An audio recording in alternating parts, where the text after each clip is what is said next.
Welcome to the Thrift Store Kitchen Review, where I test all the weird junk from the thrift store so you don't have to. Welcome to this week's edition of the Thrift Store Kitchen Review. If you watched last week, you saw the first episode of our multi-part series about the Ronco Showtime Rotisserie. We went over all our accessories that came with it, and we cooked a chicken. Well, guess what? This week we are using some of those accessories. We are pulling out the rib rack and the hooks, and we're going to see how well this thing can cook some ribs.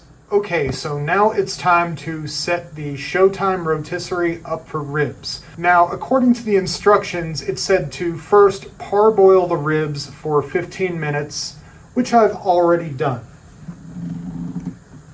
Right here.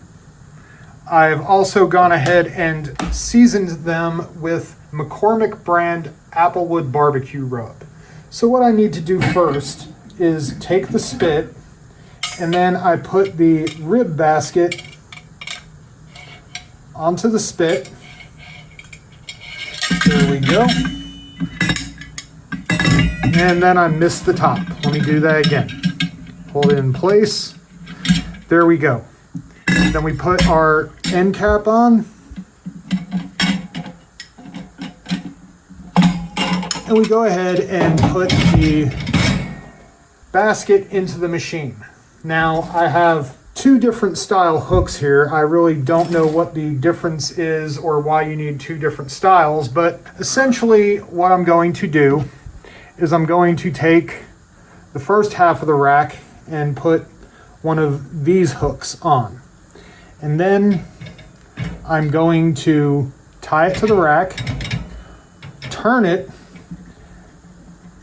and then get one of these hooks, put it in the other end of the ribs. Oh, that's not good. Yeah, this is a little bit more difficult than the chicken. Let me try that again.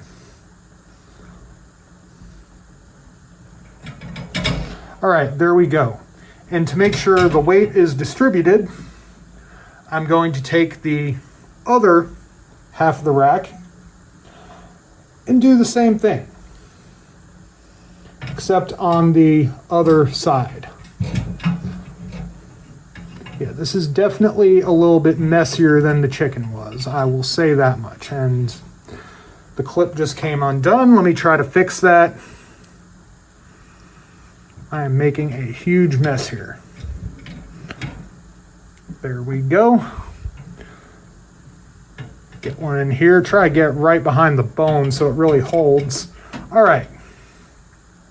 So now we have both halves of the rack on there. You can leave the rack intact. However, this was a rather large rack of ribs, so that I could fit it in the pot, I did cut it. I am going to run to the sink and wash my hands real quick, and then we're going to start the machine.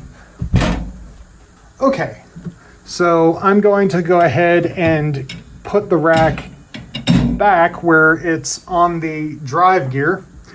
Go ahead and shut the front window and then turn it on. For ribs, it says 35 minutes.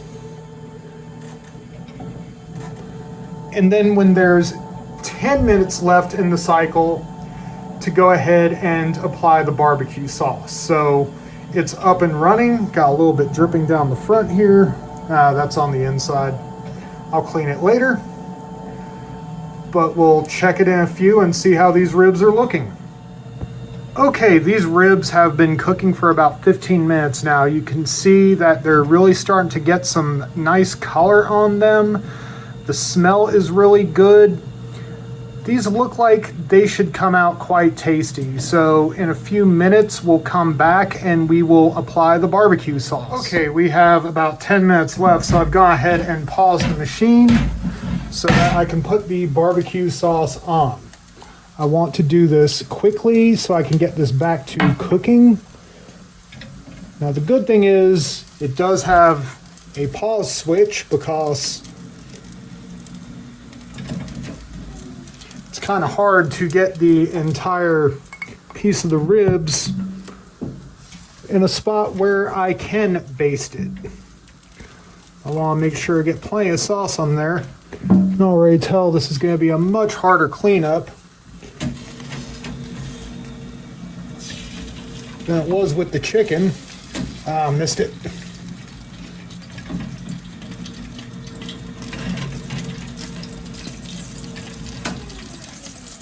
There we go. Now I can get the top of this piece.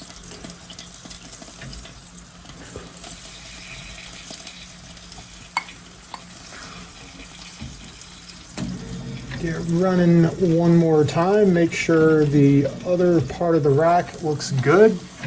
Oh yeah, that looks delicious. So let me wipe this off the window so it doesn't all come down. Go ahead. Whoa, that could have been bad. Glad they make this thing out of tempered glass. And go ahead and let it cook for the last 10 minutes. Okay, the ribs just finished. So let me go ahead and get the window down. And they do look quite good. Now what I'm going to do here is I'm going to let them cool for just a few minutes before I attempt to remove them from the machine. So after they've cooled for a bit, we're going to see how they taste. Okay, time to take the ribs out. They've had a few minutes to cool. Got my gloves. Go ahead and get this assembly out and put it on the cutting board.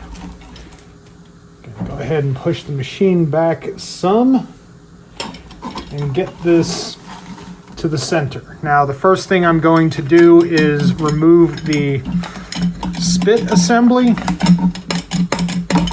That one doesn't want to come off for some reason. Let me hold it upright.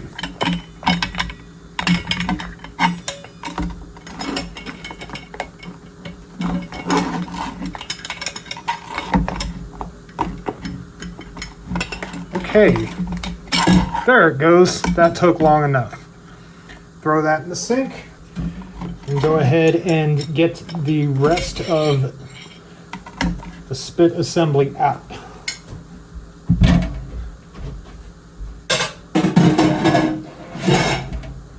All right, now see if these hooks.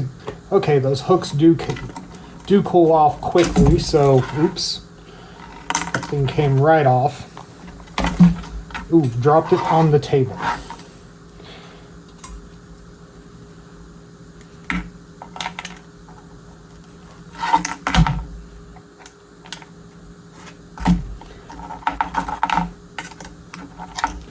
Okay, so I got the hooks out, the rack off. Let me put that in the sink too. So they do look good. Now, a little bit of operator error I did have here. If you notice this burnt spot, I noticed later that I didn't get that part of the rib tied down on the rack too well, and while it rotated, it kept hitting that heating coil in the back. So let me go ahead.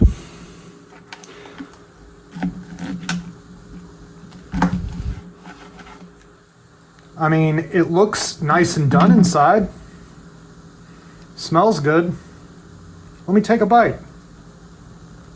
Honestly, for ribs cooked indoors, they came out quite delicious. It was definitely more of a pain to cook than the chicken was, but I'd totally do it again. So what is my impression of the rib rack for the Showtime Rotisserie? Well, honestly, it's not too bad. Now, it wasn't as easy to use as cooking the chicken, but a lot of that can be chalked up to operator error. I like using that term. If you've watched my videos, you know that I use it a lot. When I test these machines, unless it's something I've used before, and if it is, I'll tell you, I like it to be the first time I've used it. So it makes things authentic, and you can kind of see what you might experience if you pick up one at the store and you've never used it before. Now, the ribs did come out quite delicious for indoor ribs. There's really not a good way to replicate the flavor of being able to smoke a rack of ribs over a few hours. But as I've said before as well, I live in an apartment and that's not an option. And once in a while, I'd like some ribs. Now for this experiment, I used spare ribs. I do think baby backs might be a little bit better for this because they're a little bit smaller and not as fatty as spare ribs. Now, another thing with this, because of the amount of fat dripping off the ribs, even after I followed the recommendation to parboil the rack, there was still a lot of drip off. So the cleanup was not nearly as easy as the chicken either, but it still wasn't awful. Everything in this is dishwasher safe, so you can still just run it through the dishwasher afterwards. You know, you're gonna have to get some of it off in the sink at least, but beyond that, it's still not what I'd consider to be overly difficult. Now, one thing I do want to try eventually, and if I do, I'll probably make a short of it so you can see, is I want to cook ribs again, but instead of using the rib rack at all. A few weeks ago, I posted a short of when I cooked some Chinese style ribs in the Flavor Wave oven that I had previously reviewed. And for that one, I had cut them into separate ribs and cooked them that way. So what I'd like to do at some point is prepare them like that again and actually cook them in the basket. Now, we haven't even gotten to the basket yet. Next week is basket week, where we're going to be trying a few different items in that cooking basket to see how that function of this machine works. But yeah, overall, the ribs, they were quite delicious. And once you get used to the way you have to get them on there and the cleanup after, it's a great option, especially if smoking them isn't an option for you. Well, thanks for joining us on today's edition of the Thrift Store Kitchen Review. Be sure to subscribe. Follow us on the Facebook linked in the description below. We're also on TikTok now, so be sure to follow us there as well. Be sure to drop us a line down there in the comments section. Tell your friends about us. Get out there and support your local thrift store, and have a wonderful day.